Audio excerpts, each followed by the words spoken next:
Yes, I was looking on your website and you have a property listing for a Carfax Abbey. Yeah, that's right.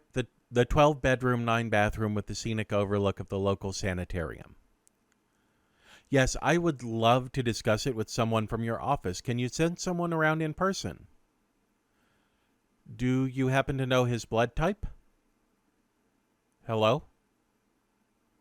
Hello? Oh, good. I thought we had a connection issue for a second there. So do you know his blood type? Do you have anybody in a typo negative? Oh, that sounds perfect. Yes, I'll send a carriage. And they say it's so hard to get good help these days.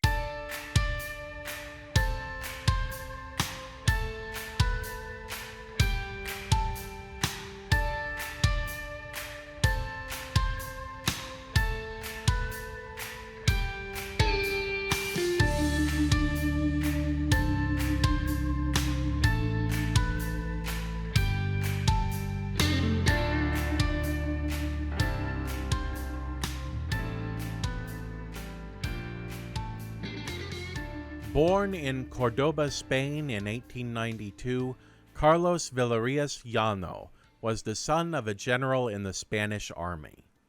His father's position meant that young Carlos was always on the move, but he would study in San Sebastian and complete a law degree at the University of Valladolid.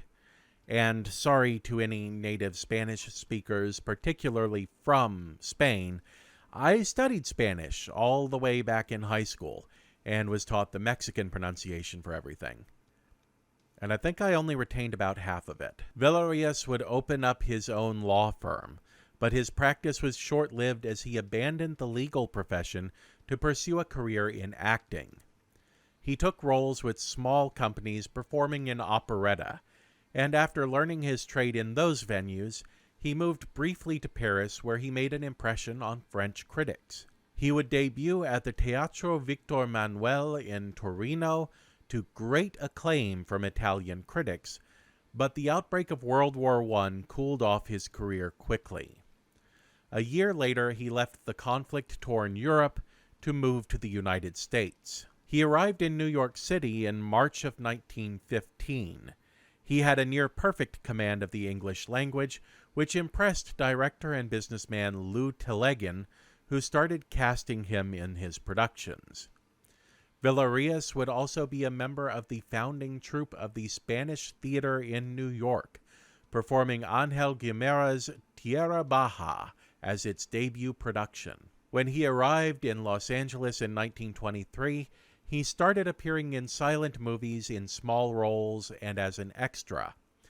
But it was in 1930 that he was signed by Fox and began working as a Spanish version actor, starting with El Cuerpo Delito, a Spanish-language version of the Benson murder case. In the days before dubbing became common, movie studios that wanted their films to play in foreign markets would frequently re-roll their films, shooting the same film with a cast that spoke a different language that would be common in desirable markets. Usually those included Spanish, French, and/or German. Carlos Villarías was very popular for Spanish re-roll casts, working on Spanish-language versions of Slightly Scarlet, Common Clay, Paid to Love, and 1931's Body and Soul. While re-rolling American films for Spanish-language markets gave him steady work and paid his bills, Villarías also picked up work on Mexican productions, like the starring role in 1937's Nostradamus, and the 40s would see him also finding work in the English market in the Western genre. After World War II, the practice of dubbing became commonplace, especially since it meant that countries with censorship boards could make changes to dialogue to fit their local standards. It also didn't help matters that, according to the Hollywood Reporter's analysis at the time, most American studios had never had a financially successful foreign language re-roll. In 1949, a Russian film, Konstantin Zaslanov, became the first post-war dub to see wide release in its Czech language version. Before long, the practice of re-rolling films was abandoned completely, and many of Villarías' opportunities in America dried up overnight. He returned to Spain briefly to film a few more roles in his native land, but in the early 1950s he would come back to Los Angeles, where he would retire from the screen. ¿Usted no bebe? Yo nunca bebo vino. Commonly, foreign language versions of Hollywood movies in the 20s and 30s tried to keep costs down by shooting on the same sets as their English language counterparts. The Spanish language Dracula, the only foreign language version made, shot parallel to the English version, with the cast and crew of the Spanish production showing up in the evenings to shoot their versions of the scenes that had been shot by the English cast during the day. Todd Browning directed the English language version, but direction of the Spanish version fell to George Melford. The silent era actor had had directing success with The Sheik, starring Rudolph Valentino, but had mostly become Universal's go-to director for foreign language versions, especially because he was very skilled at watching the daily rushes from the American versions and then recreating their camera angles and blocking for his productions. This production of Spanish language versions was a major part of his output during this time, in spite of the fact that Melford did not speak Spanish and would never learn. He required an interpreter to speak to many of his cast members. While the studio wanted the foreign language versions to hew as closely as possible to the English versions, there would wind up being some differences. Part of that is down to the fact that people are not machines and have individual differences. But part of that was a point of pride for the cast and crew of the foreign language re-rolls.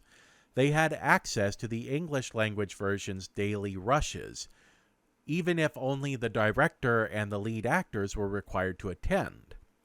Many of them would attend and would then tweak their performances, lighting rigs, or even the occasional camera angle to try to do better than the English language cast and crew had done. And then sometimes the studio itself would make changes based on differing standards for different markets. This was most commonly seen in the production's differing wardrobes. As many people who have seen both have noticed, the character of Mina Harker in 1931's English language Dracula spends most of the movie covered in multiple layers with collars that rise all the way to her neck, while her Spanish language counterpart, Eva Seward, played by Lupita Tovar, wears sheer nightgowns with low-cut necklines. Hello, boys. Have a good night's rest. I missed you. Carlos Villarías obviously does not look all that similar to Bela Lugosi, and that helps to give his Dracula a different interpretation right from the beginning. Lugosi at times could seem cold and otherworldly, even at his most charming. Villarías' Dracula, when he is attempting to disguise his true intentions, comes off less as an experienced gentleman and more as a man who is just eager to please, even over-eager. Someone encountering Lugosi's Dracula might take care around him because they would worry about what he would be like when he got angry, while Villarías' Dracula makes you want to be careful around him because you don't want to see what he looks like when he's disappointed. And that's all the more chilling when he lets the facade drop. Once Villarías' Dracula is enraged, his entire demeanor changes. It's not the disappointment that you would expect from someone with that overly eager smile he had before, but rather absolute hatred. Mire.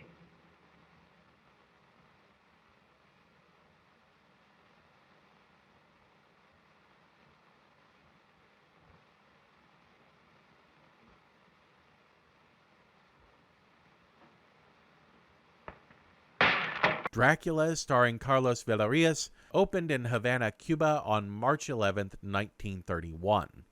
When it opened at the California Theater in Los Angeles, it brought in a box office take of $5,600, about $1,000 less than Paramount's Gente Alegre, which had screened the weekend before. Even so, critics of the time lauded the production, with Spanish-language screenwriter B. Fernandez Q.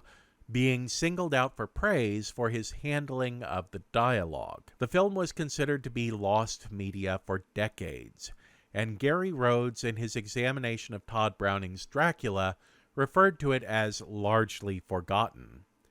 In fact, a nearly mint print was in storage at Universal, but some decay had caused the loss of two scenes that were of particular interest because they didn't have counterparts in the English-language version. The film returned to the public eye with screenings in the 1970s, and in the 1990s, a print was found in Cuba that was able to fill in the gaps in Universal's copy. The Spanish-language version today can be watched as a special feature on recent releases of Bela Lugosi's Dracula. It's about 30 minutes longer than its English counterpart, and I'll let you know in advance, there's a lot of very slow walking in this version of the movie. But it's worth checking out to see just how different a movie can be, even when it's shot on the same set by a director who has been told to make the same movie. And it's also worth it for the excellent performance by Carlos Villarías. And that's it. We've made it through yet another countdown for a holiday, and now I think I'll treat myself to a drink.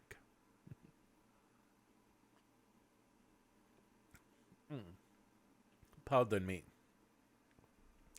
I do not drink wine. Hi, I've been turned into Dracula. Do I still have to come into work? Oh. Well, I guess if you're that short-handed, yeah. Bat!